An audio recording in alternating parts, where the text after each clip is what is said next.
Welcome to the place where I put my friends and family members when they fly into town to judge my life choices. Just kidding. I'm that friend. I'm also that family member. You can find me on speed dial, willing to point out every mistake you've ever made, free of charge. You don't even have to ask. Needless to say, no one visits me. I don't need a guest room or a cat room, do I? No. Well, no, I don't need a cat room.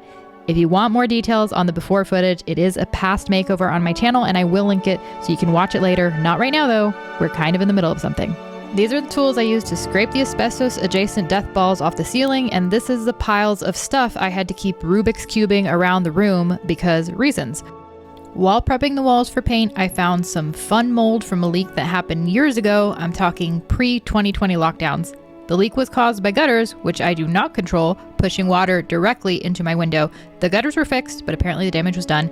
And when I asked management what they were going to do about it, they said, "That sounds like a you problem." Super helpful. You might be asking, Stephanie, shouldn't you have paid someone else to fix that? A mold expert or a drywaller? And the answer is yes, absolutely. My walls are wavy now, but I already didn't do that. So moving right along.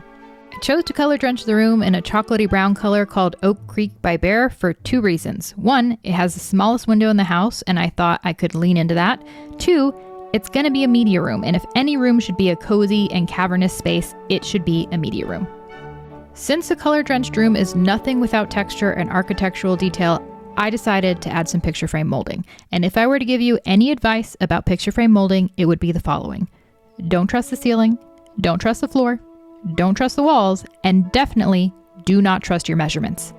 I hope that helps.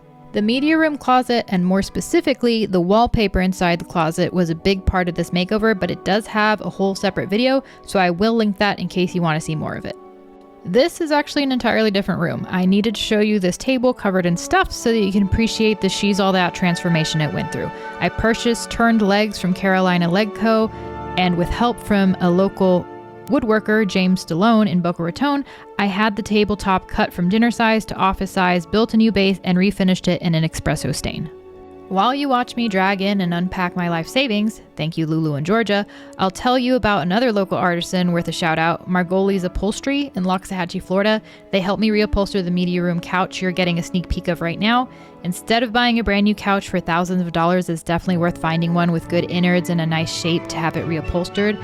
I went for a tone-on-tone brown velvet for the media room, and I am obsessed. Speaking of being obsessed, the quality of this rug is everything. I told myself, maybe it won't even work. Maybe I won't like it. I'll just give it a little look-see and then I'll return it. Get behind me, Satan, is what I should have told myself. I basically just coerced myself into purchasing a super expensive rug I never had any intention of returning. Hear me out. It is so soft and so pretty and so worth it. I would keep going, but obviously you have eyes. Unfortunately, having eyes isn't going to help you be able to see me hang up this No Drills Roman shade from Amazon. It definitely came straight from China. Sorry, America. I am part of the problem. But here's the thing. It's like $113 on sale right now. So, and yes, I have seen every home design influencer and their moms repping 2 pages, and I've heard they have pre-made sizes, but I've only seen the custom ones and it would have been like $500 to get one from them. So sorry, 2 pages. I don't know if you've heard, but I already gave my unborn child's inheritance to Lulu in Georgia.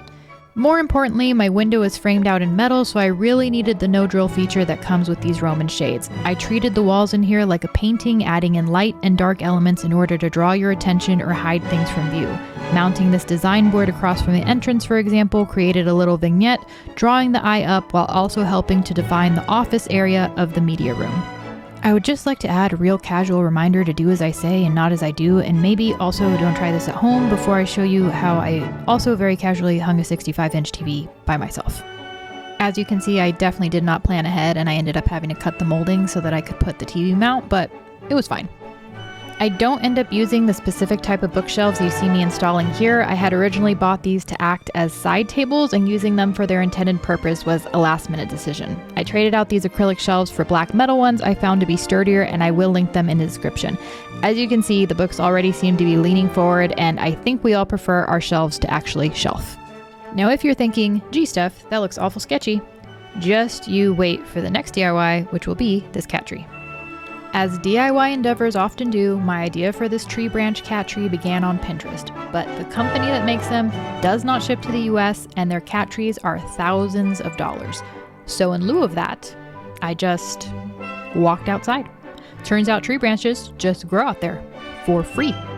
So I brought a couple inside and then left them to ripen in my garage for months and months, aka I forgot about them. My handyman friend was super helpful when it came to hanging these and suggested I use a magnetic stud finder and pre-drill my holes, which sure, sounds simple, but sometimes when you've never done something before, you tend to overcomplicate things. I even chickened out at one point and tried to find a TaskRabbit who might help me, and while I did not find help, I did find lots of opinions and sass from this one rabbit who told me he didn't think my cat would enjoy climbing on that, and it was really dangerous and that I should cancel my request so no one helped me do it. I know. So me being who I am, I vowed to not only build and mount this tree, but to track down said TaskRabbit just so I can send him pictures and let him know that next time he can just say no.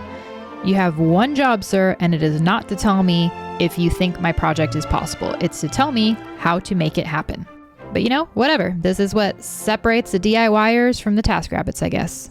So just to break down what I was told couldn't be done, after debarking, sanding, and covering the branches in shellac, I pre-drilled holes and used 6-inch wood screws through the branches and into the stud on the left, and for some added support, I used a handrail bracket underneath. On the right side, I created a bracket out of scrap wood with a hole in the middle that I screwed into a stud with 3-inch wood screws. On top of that, I added a closet rod bracket, so the hole would be deeper, and I inserted the branch into that hole and then added another 3-inch wood screw through the bracket and into the wood branch. The bottom branch is secured with a 6-inch screw into the stud on each side. I stapled the wool carpet samples I ordered while deciding on a rug for the room to the tree branch for scratchies and toe beam traction. Finally, I used a silver serving tray as a platform, but it wasn't as sturdy as I would have liked, so I added a stump slice to make it sturdier. I would like to thank my cat Gideon for being my cat-shaped guinea pig throughout this endeavor. Without further ado, I present to you the media room.